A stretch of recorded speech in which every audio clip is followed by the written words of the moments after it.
Okay, so we talked about selling. What's the most important thing when now buying a home? Let's talk maybe first-time home buyers. So I'm a first-time home buyer, and what is the most important thing now as a buyer?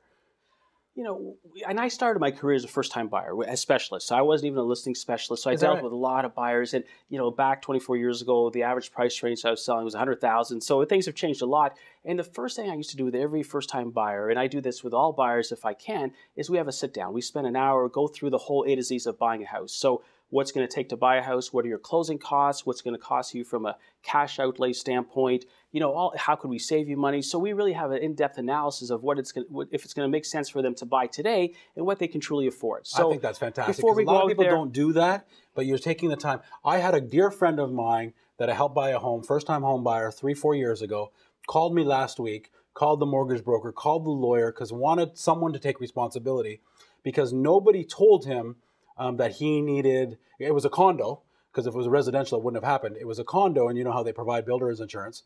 And then there was a flood, but nobody told him about content insurance. And I felt so bad. I wanted to be defensive and say, it's not my job to tell you about content insurance. It's your insurance brokers or maybe lawyer or so on and so forth.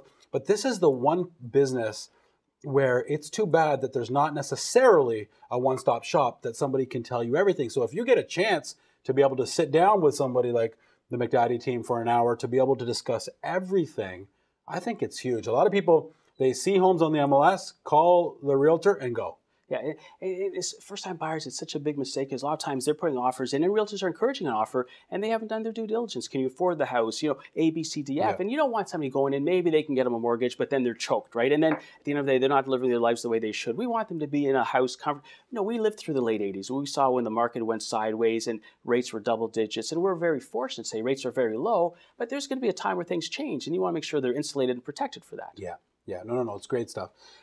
So Sam, why is there, you know, a lot like lawyers or a lot like, you know, different geographic areas, you know, I mean, I live in Brampton. I love it. But before coming, I'm going to use this ugly word called a stigma, right? There's a bit of a stigma attached to Brampton. I moved there. I said, what's a stigma? It's a party. I love it.